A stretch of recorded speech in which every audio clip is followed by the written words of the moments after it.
माननीय सभापति महोदय, सबसे पहले तो मैं महामहिम राष्ट्रपति जी के अभिभाषण पर मुझे बोलने का मौका दिया, इसलिए आपका और मेरी पार्टी का धन्यवाद अदा करती हूँ।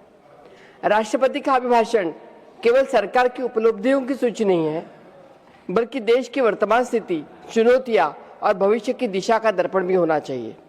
दुर्भाग्यवश इस अभिभाषण में देश की जमीनी सच्चाइयां और आम जनता की पीड़ा का समुचित प्रतिबिंब दिखाई ही नहीं देता। यह भाषण देश की वास्तविक स्थिति की नहीं, लेकिन सरकार की आत्मप्रशंसा का एक दस्तावेज बन गया है। यह सदन केवल औपचारिक तालियों के लिए नहीं है सर, यह सदन 140 करोड़ के देश की जो जनता है, आबादी है, उनकी आवाज है। राष्ट्रपति महोदय का अभिभाषण संविधान में की गरिमा में होता है, पर उसकी विषय वस्तु सरकार की नीतियों का प्रतिबिंब होती है। आज समस्या ये नहीं है कि भाषण में क्या कहा गया, लेकिन समस्या ये है कि इस भाषण में क्या नहीं कहा गया। और इसी अवसर पे मैं बताना चाहती हूँ कि समस्या ये है और ये भी है कि इस देश का लोकसभा का विरोधी पक्ष नेता, जिसकी आवाज यहाँ पे बंद की जाती है, राहुल गांधी को बोला नहीं दिया जाता, ये भी एक बहुत बड़ी समस्या है। हाउस एडजस्ट किया जाता है। माननीय चेयरमैन ने आग्रह किया था रूल 238, 235 फॉलो करने का, प्लीज डू, वही रिकॉर्ड पे जाएगा प्लीज। सर, सबसे पहले अर्थव्यवस्था की हम बात करेंगे तो सरकार बार बार ये दावा करती है कि भारत दुनिया के सबसे तेजी से बढ़ती हुई अर्थव्यवस्था है। ये बात सुनने में तो बहुत अच्छी लगती है, लेकिन देश केवल जीडीपी के ग्रोथ से नहीं चलता। सवाल यह है कि उस ग्रोथ का लाभ किसे मिला। आज भारत की प्रति व्यक्ति आय वैश्विक स्तर पर काफी नीचे है। हमारे आसपास के कई देश हमारे आगे चले गए। अगर अर्थव्यवस्था इतनी मजबूत है तो आम परिवार की बचत लगातार क्यों घट रही है, ये मैं आपको पूछना चाहती हूँ। अगर विकास समावेशी है तो फिर कर्ज लेने वालों के परिवारों की संख्या क्यों बढ़ रही है, ये मैं आपके द्वारा पूछना चाहती हूँ। माननीय सभापति महोदय, निर्यात में गिरावट का अर्थ केवल व्यापार में घाटा नहीं होता। इसका सीधा अर्थ है रोजगार पर असर, उत्पादन में कटौती, आय में गिरावट, वस्त्रोद्योग, रत्न आभूषण, चमड़ा, समुद्री उत्पाद और ऑटो कंपोनेंट्स जैसे श्रम गहन क्षेत्र के दबाव में सबसे अधिक ज्यादा प्रभावित हुए सर। वस्त्र उद्योग से लगभग 4.5 करोड़ लोगों की आजीविका जुड़ी है। जब ऑर्डर घटते हैं तो सबसे वही मजदूर प्रभावित होता है जिसकी आवाज इस सदन तक नहीं आ सकती।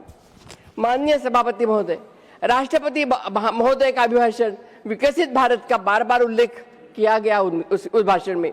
यह एक आकर्षक शब्द है, विकसित भारत एक महत्वाकांक्षी लक्ष्य भी है, लेकिन मैं स्पष्ट रूप में बताना चाहती हूँ कि पंडित जवाहरलाल नेहरू जी के टाइम से विकसित भारत का सपना ये सभी का सपना है, ना केवल इस सरकार का सपना। हम सभी का ये सपना है कि हम विकसित भारत कर जाए।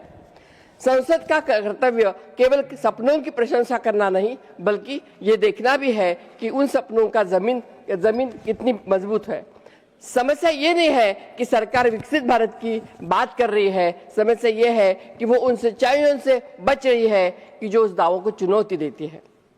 सर, आज एक और विकसित भारत का जयघोष किया जा रहा है, दूसरी ओर वैश्विक और आर्थिक परिस्थितियां भारत के सामने नई कठिनाइयां खड़ी कर रही है।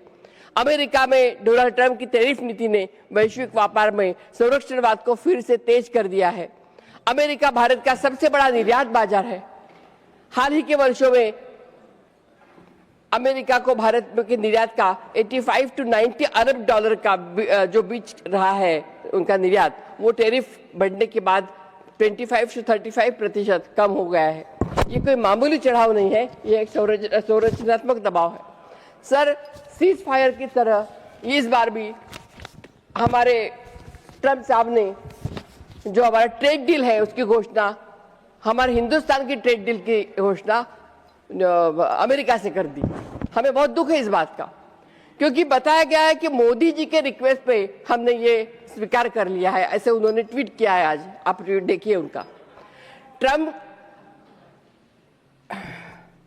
भारत और अमेरिका का टेरिफ और नॉन टेरिफ बैरियर 0% तक लाने का उनका प्रस्ताव है। मतलब अमेरिका ने पूरा बाजार खोल दिया है। कृषि क्षेत्र में अमेरिका के लिए खोलने की बात है। सर किसानों के लिए अगर आप नहीं उनको नहीं बचाओगे। अभी राष्ट्रपति अभी भाषण पे बात। हाँ, राष्ट्रपति अभिभाषण में किसानों की बात रखी गई है, इसलिए मैं बोल रही हूँ। आज ताजा है, अभी आज ही उन्होंने डिक्लेयर कर दिया है सर। कृषि मंत्री, मैं किसानों की, क्योंकि मैं किसान के परिवार से आती हूँ सर।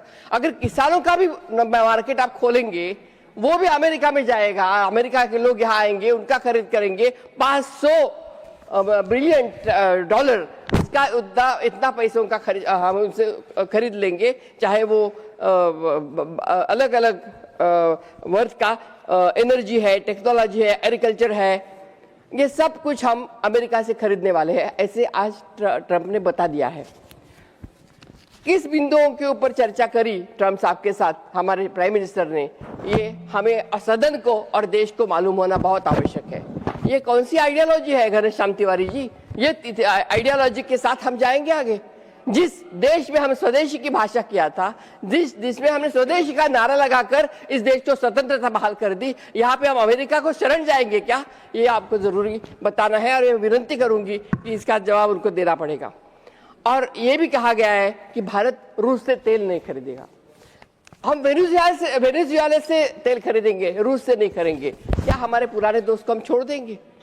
सब बहुत सारे सवाल है, उसका जवाब इस माध्यम से, इस सदन के माध्यम से सरकार को देना होगा और उनको आगे आना होगा। सर, सरकार कहती है कि भारत की अर्थव्यवस्था मजबूत है, घरेलू मांग उनको सहारा देती है, लेकिन मैं सदन में खड़ी होकर पूछना चाहती हूँ और आपको इसका जवाब भी देना पड़ेगा कि जब आम आदमी की जेब पर लगातार दबाव बढ़ता जा रहा है, दाल, दूध, सब्जी और अनाज की कीमतों ने मध्यम वर्ग और गरीब परिवार को, बजट को असंतुलित कर दिया गया है। जब खर्च बढ़े और आय स्थिर रहे तो उपभोग कैसा बढ़ेगा? और जब उपभोग नहीं बढ़ेगा तो विकास का लाभ किसे पहुंचेगा? ये मैं आपको पूछना चाहती हूँ। पंडित जवाहरलाल नेहरू ने कहा था, लोकतंत्र का अर्थ केवल शासन करना नहीं है, बल्कि जनता के प्रति जवाबदेही देनी होती है। वो क्या जवाबदेही हम दे रहे हैं जनता के प्रति, इसका भी हमें आज उत्तर देना पड़ेगा। माननीय सभापति महोदय, सरकार अपनी नीतियों का उल्लेख करते हुए प्रोडक्शन लिंक्ड इंटेंसिव योजना की बात करती है।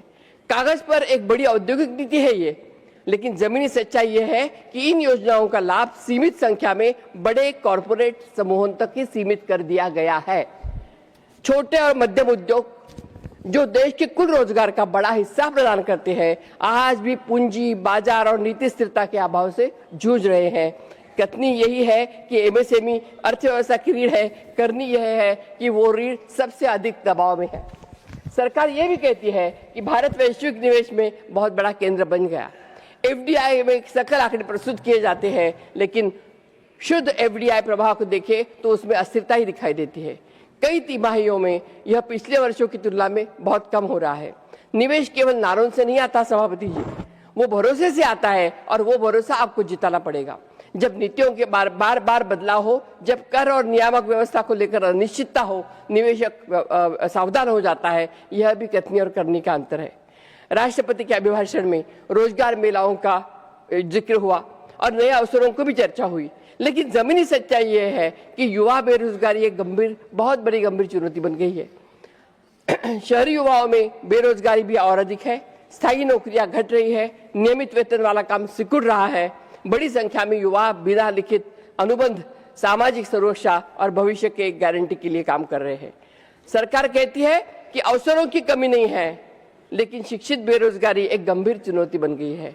सरकारी परीक्षाओं में लाखों आवेदन आते हैं, जबकि पद सीमित होते हैं। विकसित भारत का आप सपना युवा को तभी आकर्षित करेगा जब उसे स्थिर और सम्मानजनक भविष्य दिखाई देगा।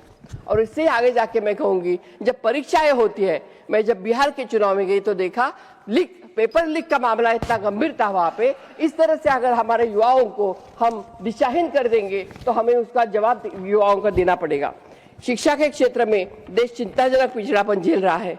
सरकारी स्कूलों और कॉलेजों में बुनियादी ढांचे और शिक्षकों की बहुत भारी कमी है, जबकि निजी शिक्षा आम परिवार के पहुंच से बाहर होती जा रही है, महंगी होती जा रही है। सर, इसके ऊपर बार होने वाले परीक्षा पत्र जिसका मैंने अभी उल्लेख किया, सरकार ने कौशल विकास और प्रशिक्षण योजनाओं का बयान किया, लेकिन सच्चाई यह है कि बड़ी संख्या में प्रशिक्षित युवाओं का प्रमाण पत्र तो मिले लेकिन रोजगार नहीं मिलता है। प्रमाण पत्र मिलता है लेकिन रोजगार नहीं मिलता है। सर, महिलाओं की स्थिति में के बारे में तो क्या ही बोलना।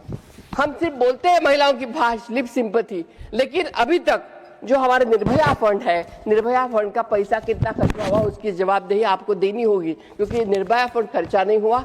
जो रिपोर्ट है सरकार की, आपकी सरकार की रिपोर्ट है, जिसमें महिलाओं के ऊपर अत्याचार बढ़ते जा रहे हैं, उसकी संख्या ज्यादा आ रही है। हर रोज देखो हमारे महिलाओं के ऊपर अत्याचार, उनके ऊपर बहुत कठिनाई से सामना पड़ता है। सरकार ने सामाजिक सुरक्षा का विस्तार से उल्लेख किया, कहा कि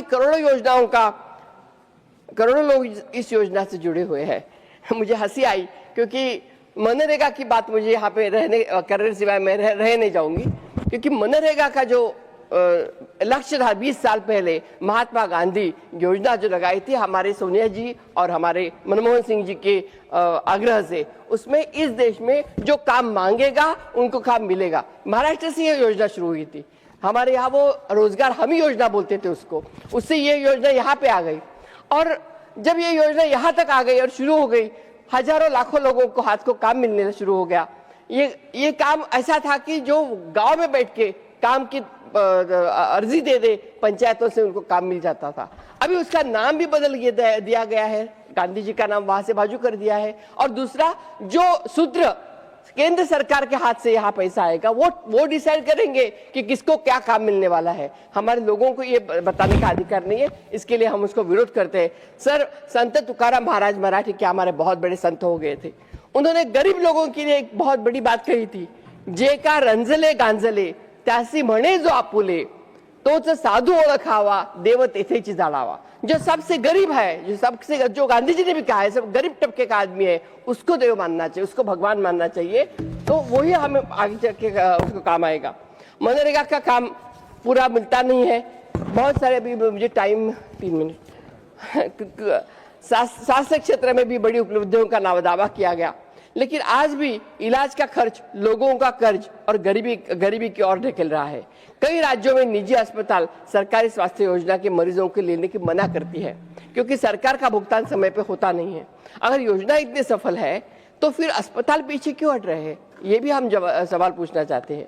अगर इलाज मुफ्त है तो फिर लोगों के जेब से खर्चे क्यों निकाल रहे हैं, ये भी हम यहाँ पे आपसे जवाब चाहते हैं। कृषि और ग्रामीण भारत की तस्वीर भाषण में तो चमकदार दिखाई दी गई राष्ट्रपति जी के, लेकिन उत्पादन के आंकड़े गिनाए गए, लेकिन किसान की आय स्थिर है। सर, एमएसपी जब तक लीगलाइज नहीं होता है तब तक हमारे किसानों को राहत नहीं मिलेगी। किसान परिवार से आते हैं, हमारे सभी रिश्तेदारी किसानों में है, हम देखते हैं कि किसानों की क्या परिस्थिति है। किसानों को जब तक हमें लीगलाइज एमएसपी नहीं देंगे, हम उनको ऊपर नहीं डाल सकेंगे। उत्पादन लागत बढ़ती जा रही है, उर्वरक डीजल की कीमतें किसानों पे ऊपर बोझ डाल रही है। न्यूनतम समर्थन मूल्य की घोषणा होती है, लेकिन किसानों को उसका लाभ नहीं मिलता। कथनी यह है कि किसान सम्मानित है, करनी यह है किसान अभी भी असुरक्षित है। गांव से शहर की मजबूरी का पलायन आज भी जारी है। अगर गांव मजबूत होते हैं तो शहरों में सस्ते और असुरक्षित श्रम के लिए किसान मजबूर नहीं होंगे। सरकार ने विनिर्माण मेक इन इंडिया की बड़ी तस्वीर पेश की, मोबाइल फोन और इलेक्ट्रॉनिक्स के आंकड़े गिनाए गए, लेकिन ये नहीं बताया कि स्थानीय मूल्य संवर्धन बहुत ही सीमित है। अधिकांश उत्पादन केवल असेंबल हो रहा है, विनिमय का रोजगार का हिस्सा घट रहा है। भारी सब्सिडी और प्रोत्साहन से चुनिंदा कंपनियों तक सिमट गया है और छोटे और मध्यम उद्योग आज भी संघर्ष कर रहे हैं।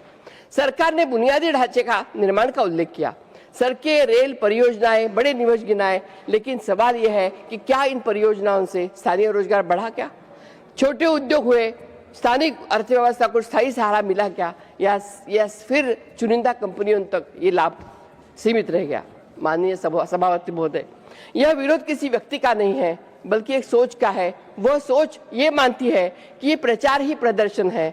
वह सोच ये मानती है कि आंकड़े ही सच्चाई है। लोकतंत्र में आंकड़े महत्वपूर्ण होते हैं, लेकिन उससे भी ज्यादा महत्वपूर्ण होता है उनका असर आम जीवन पर कैसे होता है। गांधी जी ने कहा था, सच्ची प्रगति यही है कि जो अंतिम व्यक्ति तक पहुंचे। जो अंतिम व्यक्ति इस समाज की, वो आपको पूछ रही है कि आज हमारी प्रगति कहाँ है। मजबूत नारी, देश को मजबूत नारी नहीं, मजबूत नीतियां चाहिए। और वो नीतियां जो हमारे, फिर बार बार कहेंगे कि नेहरू जी का नाम लेते, नेहरू जी ने शुरू किया था, पंडित महात्मा गांधी ने शुरू किया था। वो जो हमारी नीतियां है आज तक हमारे राजीव गांधी थे, उसके बाद में हमारे मनमोहन सिंह जी थे, सब ने जो नीतियां, पीवी नरसिम्हा राव जी थे, जो नीतियां हम कांग्रेस पार्टी ने की थी, उस नीतियों की आज देश को जरूरत है। और उसी नीतियों का हम अगर आगे करेंगे तो ही हम आगे जाएंगे। विकास का नाम सिर्फ लिप सिंपैथी से होगा नहीं। मुझे धन्यवाद, मुझे मौका दिया, धन्यवाद।